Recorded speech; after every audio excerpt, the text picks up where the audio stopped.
Welcome back, everyone, to the Deep Dive. This time, we're going on a journey to the East, exploring the fascinating world of Hinduism, Buddhism, and Tibetan Buddhism. Oh, this is a rich topic. It is, and we've had a lot of interest from listeners wanting to understand how these three traditions connect and differ. So get ready to untangle this tapestry of beliefs and practices with us. Sounds like a plan. I think it's crucial to start at the source to truly grasp these connections. Right, the source. So let's travel back in time. Can you paint us a picture of ancient India's religious landscape? Imagine a land where Vedic traditions were blooming, full of rituals and hymns. They were evolving into what we know today as Hinduism, a dynamic period. Hinduism. It was already a well-established tradition when Buddhism came along, right? Exactly. Hinduism had deep roots, profoundly influencing Buddhism's development. Siddhartha Gautama, the Buddha, was born into a Hindu society. Wow, so his early teachings were shaped by those existing beliefs. Absolutely. It's like a branch growing from a tree. New direction, but still connected to its roots. But you see, the Buddha brought new perspectives, questioning things like the caste system and the focus on rituals. Ah, that makes sense. So we see both harmony and divergence between the two traditions. Yes. Right from the beginning. Makes you wonder about the concepts they share. We touched on dharma and karma earlier. How do they fit in here? Dharma and karma are fundamental to both Hinduism and Buddhism. Cornerstones, you could say. Okay, for our listeners who might need a refresher, can you quickly explain those two concepts? Sure. Karma, at its core, means action. But it's not just any action. It's about intention and the consequences that follow, a universal principle of cause and effect. Our actions shape our future, not only in this life, but also in future lives. So the idea of karma goes beyond these specific religions. You got it. It resonates across many cultures and philosophies. And then there's dharma, a word with many layers. In Hinduism, it's often about one's duty, the ethical and social obligations that maintain universal order, fulfilling your role in society, aligning with those cosmic principles. Precisely. Buddhism also embraces dharma, but with a slight twist. It shifts from social duty to the path of enlightenment, teachings and practices that lead to liberation from suffering. So two sides of the same coin, one focused on worldly duties, the other on transcending suffering and understanding reality. It reminds me of samsara. I know it's about rebirth, but can you elaborate? Of course. Samsara is the cycle of birth, death, and rebirth. Both Hinduism and Buddhism believe we're bound to this cycle, driven by karma.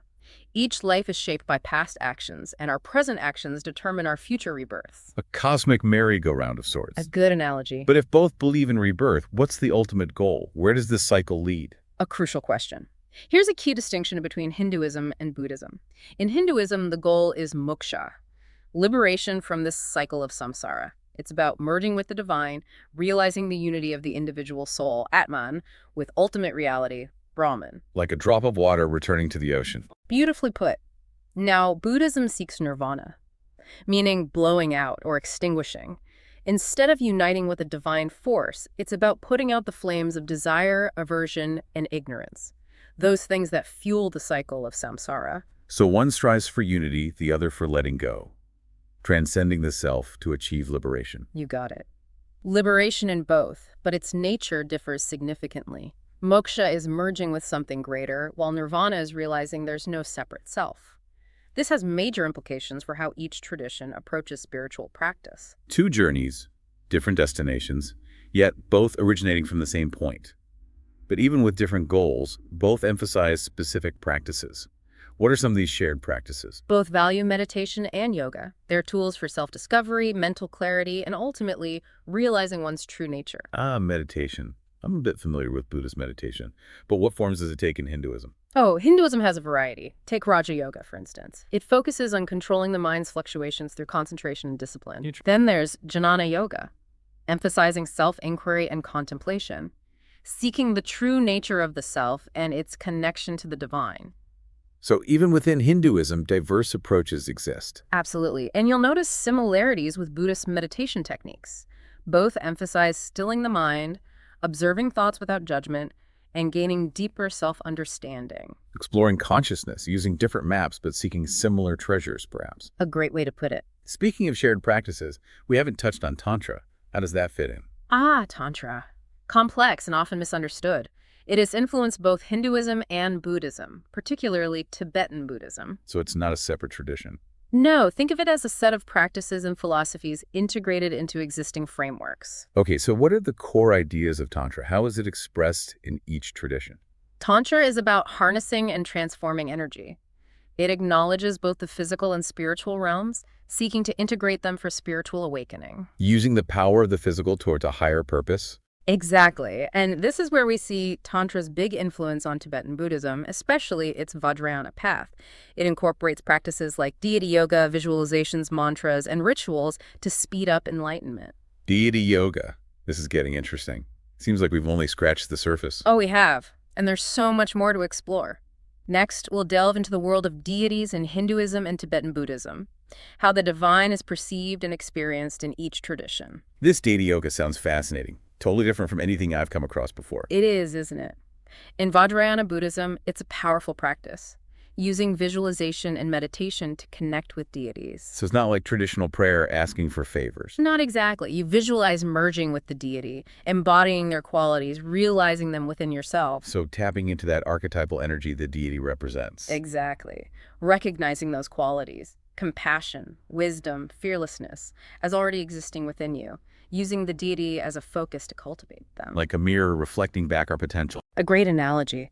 This is often enhanced by mandalas, those intricate diagrams so characteristic of Tibetan Buddhism. Oh yes, those beautiful mandalas. I've always wondered about their purpose beyond just aesthetics. Oh, they're much more than pretty pictures. They're visual aids in meditation, representing the deity's realm and acting as a map for the practitioner's journey. So not just abstract meditation, but engaging with a visual representation of the path. Precisely. This visual element is further enhanced by mudras, those symbolic hand gestures used in both traditions. Mudras always fascinated me, like a secret language of the hands. In a way, they are. Each mudra carries a specific meaning, channeling energy, evoking qualities, and creating a connection with the divine. So engaging both body and mind. And often chanting mantras too, right? Yes, mantras are key, sacred syllables or phrases repeated during meditation. Their vibrations are believed to transform the mind and body. It's amazing how these traditions weave together visualization, movement, sound for a holistic approach. It speaks to their depth and sophistication. Speaking of depth, let's revisit the contrasting views on the self and reality in Hinduism and Buddhism. We mentioned Atman Brahman in Hinduism and Anatman, or no self, in Buddhism. Let's unpack those further. Yes, please, especially the implications. If Hinduism says Atman is one with Brahman, does that mean everyone is divine?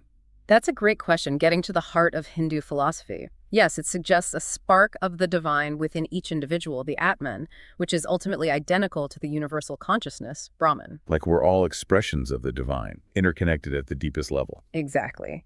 This realization of unity is what leads to moksha, liberation from rebirth. This permeates many aspects of Hindu thought and practice, from reverence for all life to the pursuit of self-knowledge. A beautiful concept. But how does Buddhism reconcile rebirth with no self? If there's no soul, what gets reborn? It's a question that's puzzled many. Buddhism doesn't have a soul that transmigrates. Instead, it talks about the continuity of consciousness. So not a soul traveling, but a flow of consciousness continuing after death. Precisely. Like a flame passed from one candle to another. Karmic imprints create a stream of consciousness that continues, taking rebirth based on accumulated karma. Our actions shape consciousness, even without a permanent self. It is complex, and it brings us to shunyata in Tibetan Buddhism, adding another layer to this. Shunyata, the emptiness of inherent existence. Yeah. That always trips me up. If everything is empty, does that mean there's nothing? Sounds nihilistic. A common misunderstanding. Shunyata isn't nihilism. It's not saying nothing exists. It points to the interdependent nature of reality. Things exist in relation to everything else. No fixed independent essence. So not denying reality, but understanding its fluid, interconnected, and ever-changing nature. Exactly. This understanding changes how we live. It frees us from clinging to rigid ideas of self and reality, which often cause suffering. Sounds liberating, actually. It is. This brings us to the heart of the Buddhist message, ending suffering. By understanding impermanence, the emptiness of inherent existence, we free ourselves from suffering caused by attachment, aversion, and ignorance. Not escaping into a void, but embracing the present moment, recognizing interconnectedness, and finding peace within this life. Beautifully put. Both Hinduism and Buddhism point towards a transformative journey of self-discovery. leading to greater wisdom, compassion, and understanding our place in the universe. Like different maps leading to the same summit, each with unique perspectives and tools. Indeed. What has resonated most with you during this exploration? The profound interconnectedness of everything. It shifts your perspective, opening your heart to deeper compassion. I completely agree. And the richness and diversity within each tradition is striking.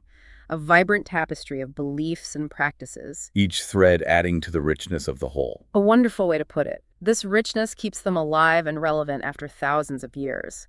A wealth of wisdom inspiring individuals on their spiritual journeys. Absolutely.